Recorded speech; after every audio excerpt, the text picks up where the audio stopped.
Yo creo que no solo el futuro, ¿no? El presente y el futuro de la administración de la cadena de suministro está totalmente influenciado por la adopción de la tecnología. Totalmente. Desde los digital twins, ¿no? Machine learning, inteligencia artificial, Internet de las cosas, todo tiene que ver con, con la amalgama de todas las diferentes áreas dentro de una empresa y después de todas las diferentes empresas que forman una cadena. La colaboración entre ellas de manera digital es clave. Bienvenido a un nuevo episodio en The Supply Chain. En esta sexta temporada te traemos las perspectivas internacionales de la cadena de suministro, donde te presentaremos a los líderes y voces más experimentadas de las más grandes cadenas de suministro globales. Graduada como ingeniera industrial de la Universidad Autónoma Metropolitana en México, cuenta con una maestría en Ciencias en Operaciones y Administración de la Cadena de Suministro por la Universidad de Liverpool en el Reino Unido. Y yo creo que fue una de las mejores decisiones que pude tomar. Ha ocupado roles clave como gerente de operaciones en México. Estuve aplicando mucho este tema de los inventarios y los pronósticos de la demanda. Y servicio al cliente para Centroamérica y el Caribe. Y ahí aprendí otros mercados, ¿no? Panamá, Costa Rica, República Dominicana. También ejerció como académica en la Universidad Anáhuac en México. Fue extraordinario. La verdad es que nunca aprendes más que cuando enseñas. Con más de 15 años de experiencia en logística y cadena de suministro, Mariana Ramírez ha sobresalido como una líder destacada en la industria automotriz. Además de su trayectoria profesional, ha dejado una huella significativa como académica, compartiendo su pasión por la logística y la integración de sistemas con las nuevas generaciones. Viajera incansable, Mariana cree firmemente que explorar nuevas culturas fomenta la empatía y la inclusión, valores esenciales para el avance colectivo. Una líder integral que reúne experiencia, liderazgo y una perspectiva global para afrontar los retos del sector logístico. Acompáñanos en este episodio y descubre cómo su visión y experiencia pueden inspirar y transformar el futuro de la logística.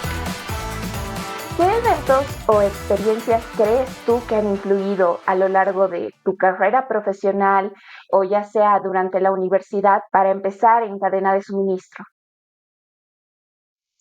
Yo creo que todo.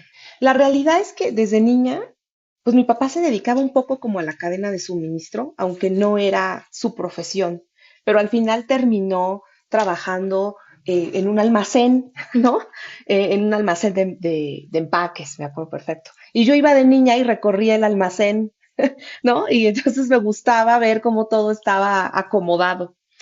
Y la realidad es que cuando empecé a trabajar en la industria automotriz, mi primera posición era un proceso aburridísimo. Teóricamente tenía yo que procesar las devoluciones de los clientes, ¿no?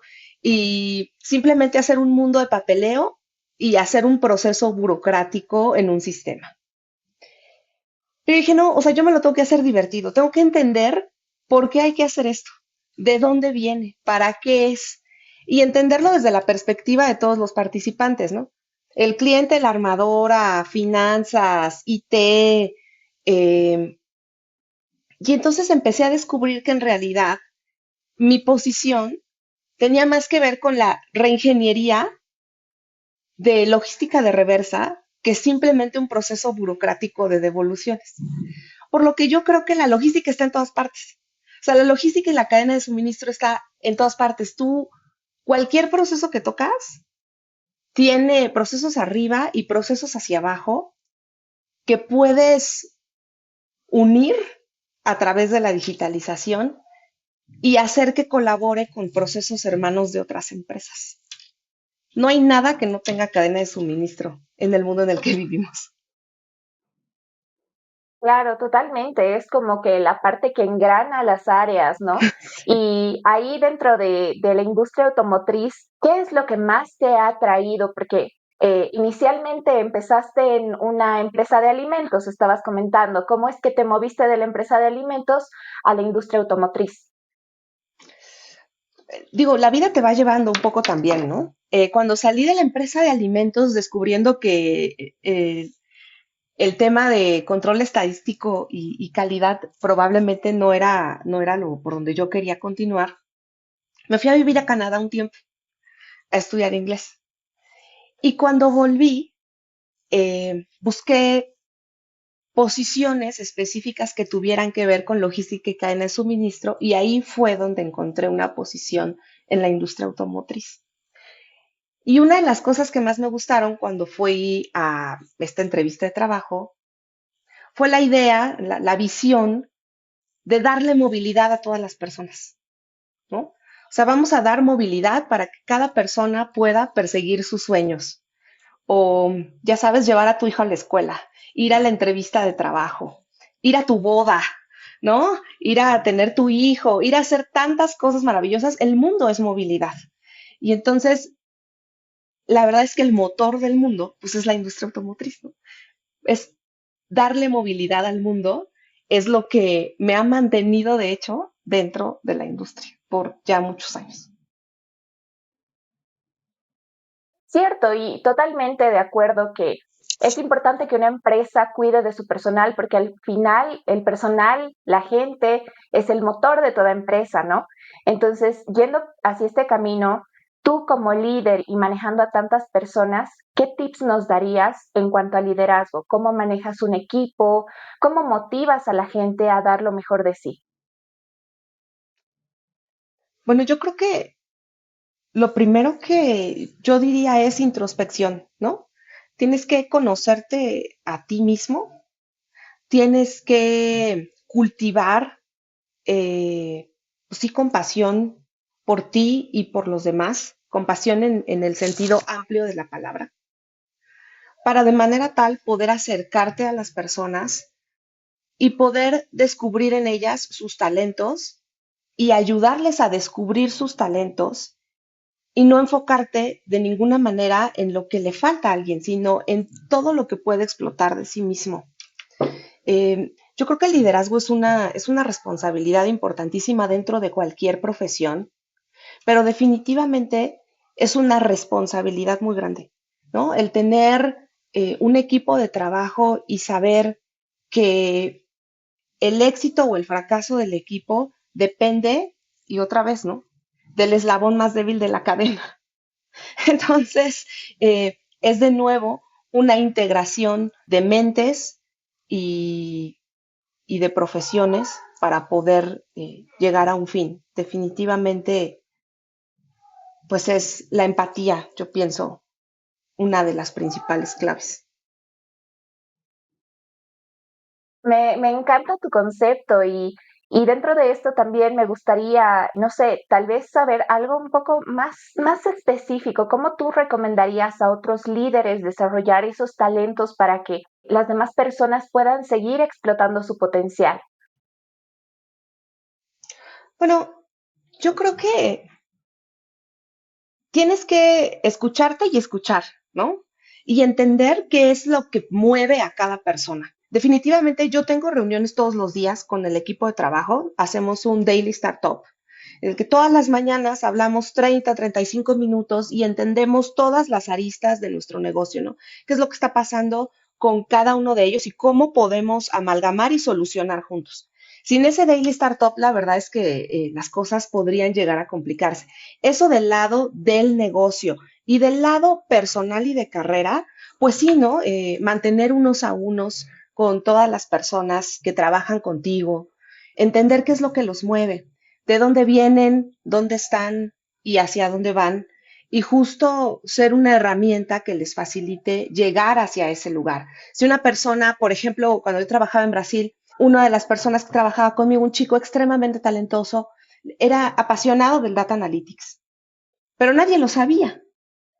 Entonces, cuando él me dice, no, es que a mí me encanta el data analytics y yo sé hacer esto y el otro, pues entonces descubrimos que él podría ayudarnos a integrar varios procesos del departamento y al final del día fue un gran éxito porque justo utilizó sus habilidades, pudo conseguir un upgrade utilizando esas habilidades y se mantuvo súper motivado porque estaba trabajando en aquello que le gustaba. O sea, no estaba yendo de un lado a otro, a lo mejor persiguiendo un material o hablando con los proveedores. Él estaba integrando la cadena de suministro. Entonces hay que entender cada una de las personas qué es lo que le gusta hacer, de dónde viene, dónde está, hacia dónde va y por qué quiere ir ahí, para qué quiere llegar ahí y facilitarle el camino. Excelente. Y bueno, aquí hago un paréntesis y me gustaría saber, Mariana, a ti, dentro de la industria automotriz, ¿qué es lo que te mueve? ¿Qué es lo que realmente te apasiona? Pues justo lo que te mencionaba hace un momento, ¿no? Darle movilidad a la gente para hacer lo que ellos quieran hacer. El sueño de dar movilidad y de permitir que gracias al granito de arena que cada uno de nosotros pone, porque la industria es grandísima, una persona o un grupo de personas pueda tener, como te comentaba hace un momento, su cita de trabajo, ir a su boda, tener a su bebé, o sea, toda esa movilidad que da la industria automotriz es extraordinaria. Eso por un lado. Y por otro, al menos en mi país, es un factor súper importante de la economía nacional, ¿no? Entonces, contribuir a la economía de tu país con tu granito de arena y contribuir a la vida de las personas también con tu granito de arena pues es extraordinario, la verdad. Y ahí, Mariana, me gustaría volver un poco atrás en tu historia y saber, bueno, tú nos decías que te encanta viajar, que te apasiona conocer nuevas culturas y todo ello. ¿Cómo ha influido el tema de moverte de un país a otro y cómo ha sido bueno, terminaste en Brasil? Sí, yo creo que siempre he tenido mucha curiosidad por conocer otras culturas, otros idiomas, otras formas de ser y hacer las cosas, ¿no? Desde el día a día hasta, pues el tema así de la educación, ¿no? Como yo te decía, soy una estudiante permanente. Entonces, yo creo que la experiencia en Brasil sí fue como muy extraordinaria. Fueron 4 años de estar inmersa en una cultura totalmente diferente a la mía. Llegué hablando cero portugués y ni no que saliera así experta, pero al menos podía entender y me entendían. Y definitivamente sí salí sintiéndome un poco del país, ¿sabes? La manera de hacer las cosas, la manera de ver los procesos desde otro punto de vista totalmente diferente, te da diversas maneras de poder resolver problemas en cualquier parte del mundo. Definitivamente conocer país, vivir en Inglaterra, por ejemplo, me ayudó obviamente con el inglés, pero me ayudó también a hacer contactos, pues para toda la vida, ¿no? Amigos para toda la vida en la academia, por supuesto, me ayudó a descubrir mi lado académico, me ayudó a saber que era como esa segunda parte de mí que me faltaba. Y por supuesto te amplía el horizonte, ¿no? De pronto sí, y los viajes a través de Asia también han sido como súper importantes. Esos han sido más de placer que de negocio, pero definitivamente entender un poco más de la cultura asiática, entender un poco más ya sabes, un poco de budismo, un poco de esta parte de introspección, es como la base para seguir una carrera probablemente en el management role, ¿no? Claro, es súper importante que primero empieces por ti para también poder liderar equipos como nos contabas antes. Y ahí me gustaría saber un poco más de tu experiencia en Brasil, cómo ha sido tu experiencia a nivel laboral, cómo ha sido esa integración de equipos en una cultura que tú nos decías totalmente diferente a a la tuya. La verdad es que es una cultura tan bonita y que te reciben tan bien, que ellos honestamente me lo facilitaron a mí, ¿no? Repito, llegué sin hablar gota de portugués y ellos siempre fueron muy gentiles, siempre fueron muy de abrazar a la persona que venía de fuera, de integrarte en el trabajo, de integrarte hasta a veces en sus vidas personales, de mostrarte su país con mucho orgullo. Y ahí sí aprendí a que de verdad hay que ver la vida como con un alto nivel de positivismo, ¿no? Ellos siempre me decían que siempre está todo bien y que siempre todo iba a funcionar, ¿no? Que si al final, que si todavía las cosas no funcionaban es porque todavía no era el final, que definitivamente todo siempre se iba a solucionar.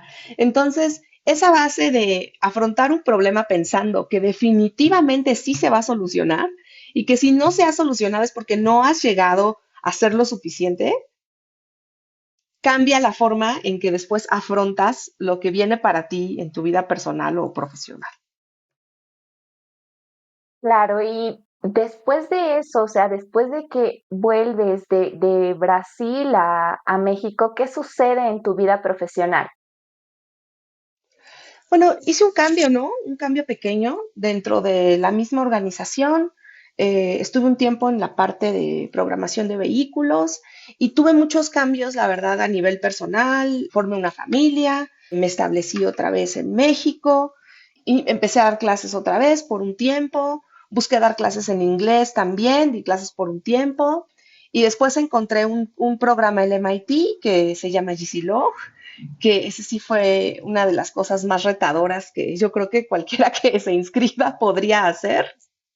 Y por ahora tengo una posición de logística y suministro de partes en una armadora y llevo la operación de México y exportamos a Centroamérica, al Caribe, a Sudamérica y a Asia. Wow. Entonces ha sido un camino bastante largo y ahí me gustaría también saber, bueno, tú nos has dicho que eres un estudiante permanente, entonces, ¿cómo han sido tus experiencias en los distintos programas en los que has participado? Empezando por tu maestría en la Universidad de Liverpool. Me gustaría saber cómo has decidido aplicar, cómo ha sido toda la experiencia en general. Bueno, la verdad es que estudiar en el extranjero siempre fue uno de mis sueños, siempre, siempre. Y entonces yo iba a muchas ferias estas de que vienen universidades de todo el mundo a tu país y vas, preguntas, tal. Y resultó que la Universidad de Liverpool, su programa de logística y cadena de suministro, porque en aquella época apenas empezaba a escucharse de logística y cadena de suministro, te estoy hablando del 2010. Entonces, en esa época era como que apenas y empezaba a sonar en los países emergentes. Tenían un programa con diversas acreditaciones, estaba económicamente atractivo. De hecho, era más posible para mí en esa época estudiar en la Universidad de Liverpool mi maestría que en una universidad mexicana, porque daban N cantidad de facilidades. Entonces, conseguí un financiamiento en México. Hay varias instituciones que te brindan esa opción. La empresa donde trabajo me dio permiso para poder ir. Y pues en adición, pues soy muy fan de los Beatles. Entonces, cuando vi que era Liverpool y que era como la mejor opción para poder ir y que encima, musicalmente hablando, era la mejor opción también, pues al final del día decidí ir y yo creo que fue una de las mejores decisiones que pude tomar. Obviamente vivir un año y medio en esa ocasión en Liverpool me ayudó justo a entender la perspectiva de logística y cadena de suministro desde el punto de vista de un país desarrollado, que es totalmente diferente que el de un país emergente. Lo que se puede alcanzar o las herramientas con las que cuentan son muy diferentes, ellos siempre generalmente van un paso adelante, pero las soluciones que diseñan también son muy enfocadas en que un proceso probablemente va a ser bastante flat y va a ser solucionado con una o dos iteraciones. En cambio, en los países emergentes tienes tantas variantes, tantas cosas que pueden pasar, que eso te hace, sí, de los procesos planos, empezar a diversificarte, pero estudiar en el Reino Unido justo me dio la base para diseñar esos procesos planos y después llegar aquí y empezar un poco a adaptarlos con las diferentes aristas que puede tener un país latinoamericano. ¿Lo de Liverpool fue antes o después de Canadá? Después, Y cuando volviste de Liverpool, ¿cómo es que has llegado a aterrizar todo ese conocimiento a una realidad, a la realidad de México? Porque entiendo que debe ser mucho más complicado cuando tú estudias algo tan teórico, tan perfecto, y luego lo tienes que llevar a un plano real para realmente aplicar todo lo que has aprendido. sí, definitivamente, cuando estaba en Liverpool, justo en Inglaterra, hice un proyecto en una empresa que era un Tier 1 de la industria automotriz. Y tenía yo que simular una línea de producción de quemacocos, de clusters, buscando eliminar el desperdicio, ¿no? Y ese fue como mi primer approach de de hacer ese casamiento entre la industria y la academia, ¿no? De poder aplicar lo que habías aprendido. Y fue muy, fue muy interesante y fue una gran oportunidad de poder darte cuenta que pues efectivamente puedes aplicar la teoría en la práctica y de una manera bastante aterrizada. Después, cuando regreso a México y veo todas esas variantes, empecé a buscar formas de aplicarlo en el área de inventarios. Y es ahí donde empecé a aprender un poco más de forecasting. En aquella época el approach era un poco diferente a lo que es hoy, pero al final del día empecé a descubrir que a mí lo que más me gustaba era esta parte de inventarios y pronósticos de la demanda. Y entonces empiezas a tomar un poco esos modelos que aprendiste en la maestría y entender si se estaban aplicando a la realidad que estabas viviendo y cuáles eran las variantes que había que incluirles para que justo sí funcionaran en tu país, por ejemplo, lead times variables, por decir un ejemplo, ¿no? A lo mejor en un país desarrollado el lead time siempre será de 50 días de un lado a otro, porque pues los trenes funcionan a tiempo. Y aquí pues habrá pues entre 35 y 45, ¿no? Y dependiendo de eso es como vas entendiendo qué tipo de decisiones diferentes tienes que tomar dependiendo de las variables que hay en tu país, pero el modelo siempre es la base. Ok, y después de eso, de volver a México, ¿qué es lo que sucede en tu vida profesional? Ahí es ya donde empiezas tu MBA. No, en realidad ahí yo estuve un tiempo como gerente de operaciones. Fue una experiencia igual, súper enriquecedora. Estuve aplicando mucho este tema de los inventarios y los pronósticos de la demanda. Aprendí muchísimo de transporte, de aduanas, de operadores logísticos, ese tipo de cosas. Y después tuve una posición de Customer Service en Centroamérica y Caribe. Y ahí aprendí otros mercados, ¿no? Panamá, Costa Rica, República Dominicana, por mencionar algunos, ¿no? Guatemala, Honduras, y cómo hacer justo logística en Centroamérica, que es bien diferente que solo dentro de México, ¿no? Ahí estuve un tiempo más y posterior a eso tuve la oportunidad de tomar esta posición como gerente de cadena de suministro para Brasil y Argentina, siempre en el área de postventa, ¿no? Y ahí, en esta parte de Brasil y Argentina, en el área de postventa, ahí sí fue muy teórico.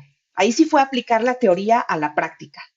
Ahí sí fue identificar que los modelos de pronóstico usaban solamente suavización exponencial simple con un valor de alfa, entender que se habían usado así por 20 años y entonces retar sí al sistema para hacer una modificación y usar la teoría actual de pronósticos de la demanda e inventarios, subirla a cómo se hacía en Brasil y en Argentina.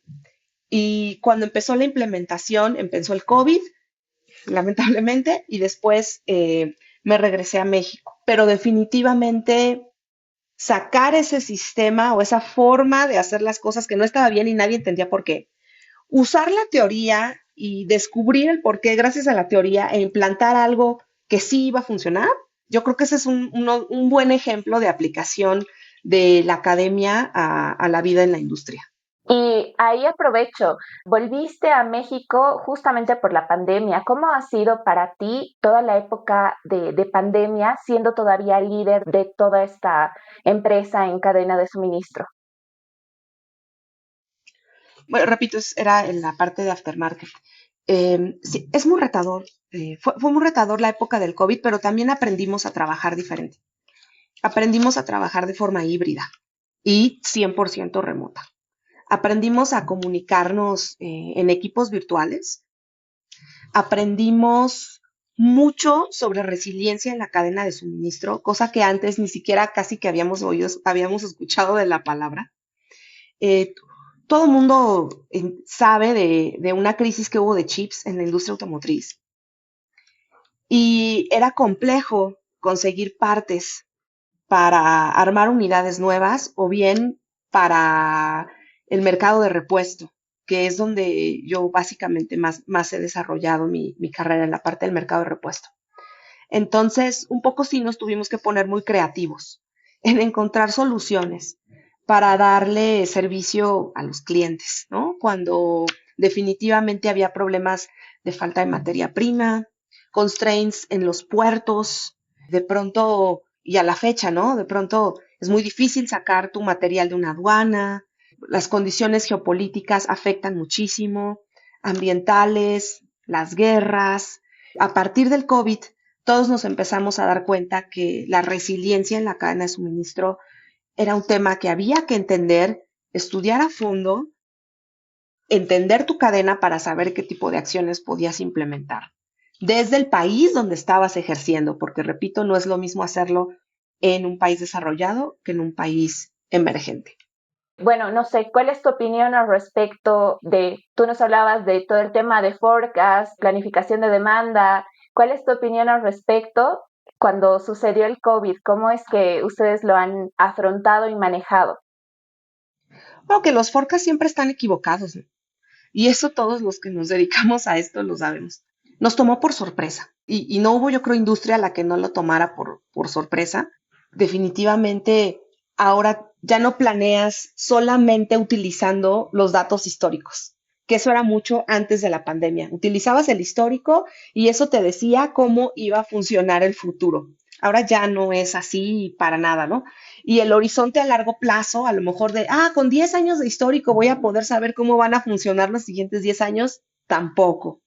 Ahora, bueno, afortunadamente, ¿no? Con las tecnologías de información, principalmente Machine Learning, Data Analytics, podemos usar a lo mejor un set de datos mucho más pequeño para poder encontrar cómo ese set de datos se comporta, poder modelarlo, poder clusterizarlo y en base a eso poder diseñar una cadena de suministro pues diferente, que estoy hablando un poco del proyecto que hice en MIT, pero definitivamente es la digitalización y las tecnologías de información lo que nos ayuda ahora a poder pronosticar post-COVID. Y después de todo esto de la pandemia a nivel profesional, ¿qué sucede? ¿Continúas tus estudios? ¿Tal vez cambias de posición? ¿Qué pasa? Bueno, te digo, siempre estoy estudiando, ¿no? Durante la pandemia estaba yo haciendo como un diplomado en administración de negocios, no era MBA como tal, simplemente era diplomado en administración de negocios, lo estaba haciendo a larga distancia, solamente tenías que ir una semana presencial al Reino Unido. Pues lo terminé en línea, ya no fue presencial, ya fue en línea. Mm. Lo terminé, pasó, me ayudó a entender un poco más del negocio. Definitivamente debes de entender pues tu estado de resultados, ¿no? Como para poder ir modelando tus costos, eliminando el desperdicio. Y posterior a eso, por azares del destino, descubrí este programa de Graduate Certificate en logística en el MIT. Me puse en contacto con el director, al que ya sé que me imagino ya entrevistaste. Y bueno, se me hizo súper atractivo después de que había hecho una maestría en 2010, que llegara a 2023, dije, actualizarme en una universidad como esa, pues era para mí como una grandísima oportunidad. Entonces la tomé y definitivamente sí me fui a actualizar. Es como te abre el mundo completamente, eh, pues escuchar y aprender de gente que nada más veías en los libros, ¿no? O sea, a lo mejor una publicación de Harvard Business Review y tienes ahí a Jim Rice dándote clase, ¿no? O tienes al profesor Joshi Sheffy, ¿no? Entonces, aprender como de las gentes más brillantes en el tema fue realmente extraordinario y extremadamente retador. Totalmente de acuerdo. ¿Y cómo es que has encontrado el programa y cómo has postulado? ¿Cómo te has animado a tomar este reto?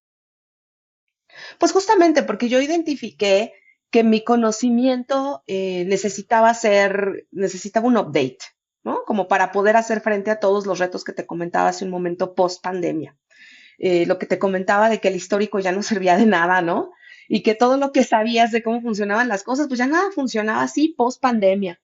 Y lo vi anunciado en LinkedIn, me llamó la atención, eh, hablé con Christopher Mejía y hice mi proceso de selección, fui seleccionada y bueno, ya está. Yo realmente nunca dudo si un programa me llama la atención, llámese curso, maestría, diplomado, lo que sea. Si me llama la atención y veo que el tiempo me da para hacerlo y veo que me va a generar un valor, y si me aceptan en el programa, por supuesto, me inscribo y lo tomo. O sea, el conocimiento nunca está de más y uno nunca sabe todo. No hay manera. Hay que mantenerse estudiando siempre. Y me gustaría saber un poco más sobre tu experiencia dentro del curso. Tal vez si quisieras compartir alguna anécdota, ¿qué es lo que más te llevas del programa? Uy, todo, ¿no? Administración del tiempo es clave para hacer ese programa, definitivamente, porque como es híbrido y estás 6 semanas presencial y el resto es en línea y sigues con tu trabajo y sigues con tu vida personal, la administración del tiempo es clave. La resiliencia es clave, ¿no? De pronto entrar a una clase y saber que no vas a entender todo, pero buscar la manera de encontrar esos puntos clave y lo que vas tomando, hacer una investigación adicional para saber cómo lo puedes aplicar. Tienes que ser súper resiliente y estar dispuesto a darte cuenta que de hecho te falta mucho por saber, te falta mucho por conocer. Fue muy lindo conocer gente de Latinoamérica en el general y gente tan afín, ¿no? A, a mí como profesional y como persona. A hacer un capstone project aplicado, que fue lo que me tocó a mí, hacerlo aplicado a una industria en Colombia, en el tema que a mí me gusta, que es inventarios y pronósticos usando modelos de machine learning, fue extraordinario también, la verdad. Entender justo cómo se aplica la teoría a la práctica. Hacerlo en línea y hacerlo con gente que está en otro uso horario también es bastante retador. Pero al final del día, yo pienso que es tan bueno el proceso de selección del programa de GC Log que todos tus compañeros son súper responsables, súper exitosos y todos hacemos las cosas funcionar y todos nos ayudamos con todos. Y todos tenemos talentos muy específicos que sumándolos hacen del programa una mezcla de nuevo muy exitosa. Qué linda experiencia, Mariana. Y ahí me gustaría saber cómo es que este programa te ha ayudado cuando has vuelto a México y cómo es que estás aplicando todo lo adquirido en tu día a día. Bueno, justo ahora voy a empezar a hacer un análisis de modelos de machine learning aplicados al forecasting de partes de nuevos modelos de vehículos. Ese es como Wow. el siguiente paso. Obviamente sí, un poco asesorada, mucho asesorada por los profesores que conocí en MIT, pero este es como el siguiente reto que yo me estoy planteando, ¿no? Aplicar lo que hice en mi Capstone Project dentro de un problema real que tengo en mi trabajo todos los días. Ahí me surgió una duda. Tú nos comentabas que te gustaba como que transmitir el conocimiento y habías descubierto como que había una parte más académica. Ahí me gustaría saber cómo ha sido tu etapa enseñando en la universidad. Fue extraordinario. La verdad es que nunca aprendes más que cuando enseñas, porque cuando estás preparando la clase te hace ciertas preguntas que probablemente en ese momento ni la respuesta tenías, tienes que ponerte a investigar.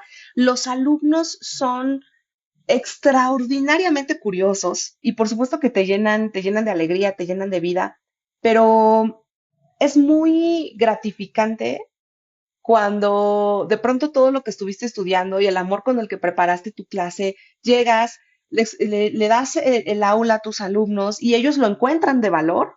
Cuando ellos lo encuentran de valor y te dicen, eso que me dijiste lo pude aplicar hoy, o esa palabra o ese acrónimo que me habías enseñado el otro día, ya lo entendí, o este modelo, oye Mariana, ¿cómo puedo aplicar un modelo de colaboración en la cadena de suministro en mi empresa?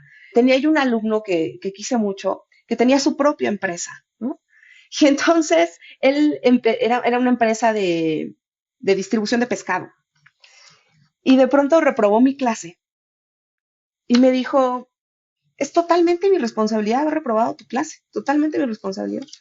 Y yo creo que yo necesito recursarla, pues para aprender a hacer pronósticos de justo de la venta del pescado, ¿no? Y la recursó y fue extremadamente exitoso. Y después me enseñó cómo hizo sus modelos de pronóstico para su propia empresa, con lo que yo había tenido pues la oportunidad enorme de poder transmitirle en el aula después de que regresé de Liverpool. Y así sucesivamente tuve alumnos, hay algunos con los que todavía tengo contacto, algunos se dedicaron a la logística, otros empezaron a trabajar en la misma empresa donde yo trabajo. Ha sido como muy gratificante poder ser parte de la formación de una persona. Y como educador y docente, ¿cuáles crees que son las claves para llegar a ese nivel, ¿no? De llegar a transmitir tanto conocimiento a los estudiantes y hacer efectivamente que ellos puedan aplicar todo lo que les estás enseñando y no se quede solamente a nivel teórico.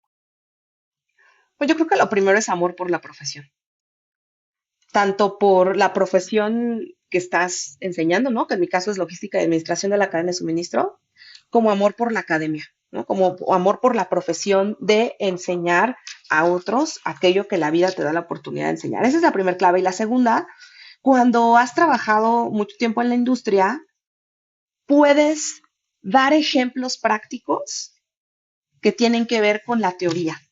Y entonces eso hace que los alumnos tengan más interés, que no sea solo un capítulo de un libro, ¿no?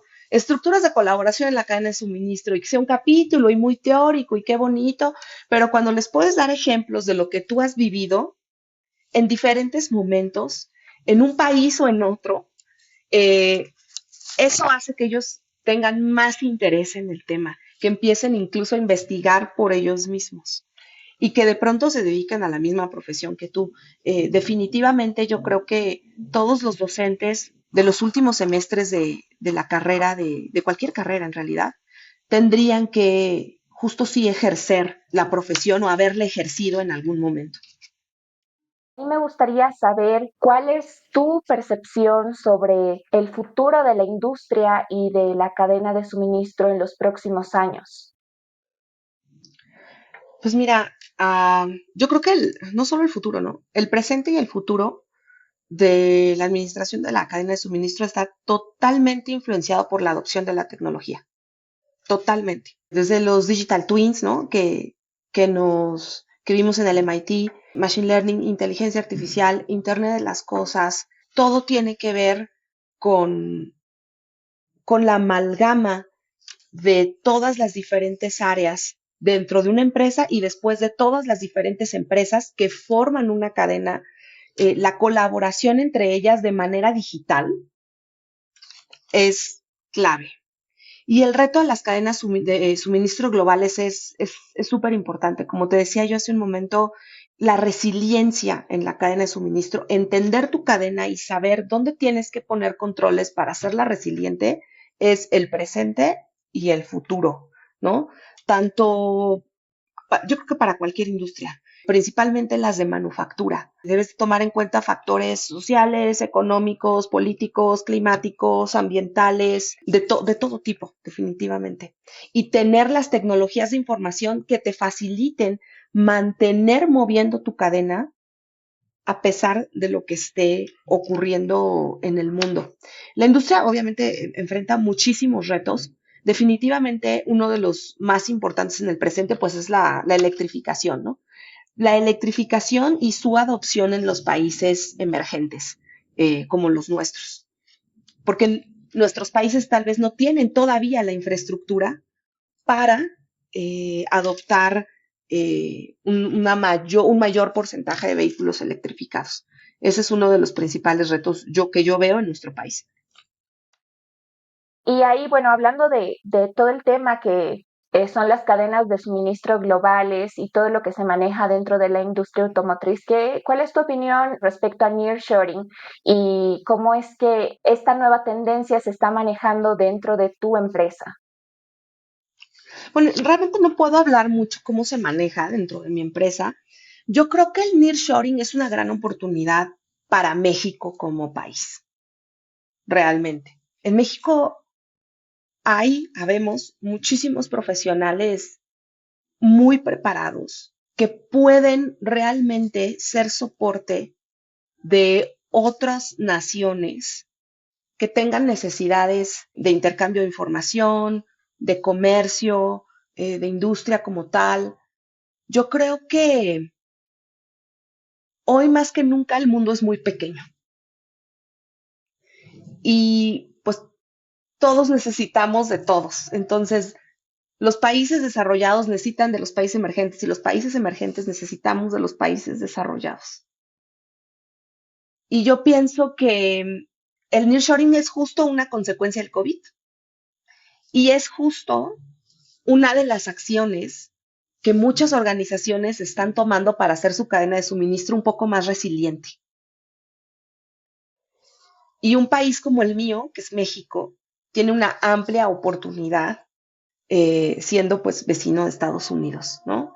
Yo creo que el nearshoring va a ser una de las acciones que muchísimas empresas van a tomar a raíz de la pandemia.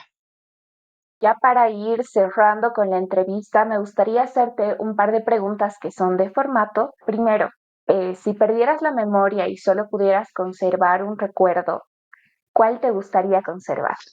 El nacimiento de mi hijo. ¡Ay, qué tierno! Y bueno, la siguiente es, si tuvieras el poder de hacer llegar un mensaje a todos, ¿cuál sería? Hay un proverbio que me gusta mucho que dice que solo hables cuando lo que vas a decir es mejor que el silencio. Entonces, yo creo que la diversidad y la inclusión tienen todo que ver con aceptar, ¿no?, a otros seres humanos, amigos, familiares, colegas de trabajo, colegas de profesión, por lo que son y no por lo que debieran ser o que tú crees que debieran ser o por lo que el juicio personal considera, ¿no? Yo pienso que más que nunca debemos entender que ningún ser humano está incompleto, que todos tenemos diferentes talentos y que justo es el trabajo de un líder hacer lo que te comentaba hace un momento, que cada miembro de un equipo encuentre sus talentos y los explote. Yo pienso que estamos en un momento en el mundo en que la empatía, de verdad, es lo que va a hacer evolucionar pues a la raza humana como tal. Hay que ser empáticos. Muchas gracias, Mariana. La conversación ha sido increíble. Hemos aprendido muchísimo de tus experiencias y bueno, esperamos que podamos tener una nueva conversación más adelante en el podcast. Muchas gracias. Gracias a ti, Ari. Este capítulo fue producido por Camila Peñafiel. Como coordinador de marketing, Diego Villarreal. Coordinador de distribución, Roberto Márquez. Coordinador de proyectos, Hernando Márquez. Y como anfitriona, Ariana Bovarín. Si crees que este episodio puede ser útil para alguien más, no dudes en compartirlo. No olvides seguirnos en Spotify, Apple Podcast y YouTube para más contenido como este. También puedes conectarte con nosotros a través de Instagram y LinkedIn para estar al día con nuestras novedades. Nosotros somos The Supply Chainers. Gracias por escucharnos y hasta la próxima.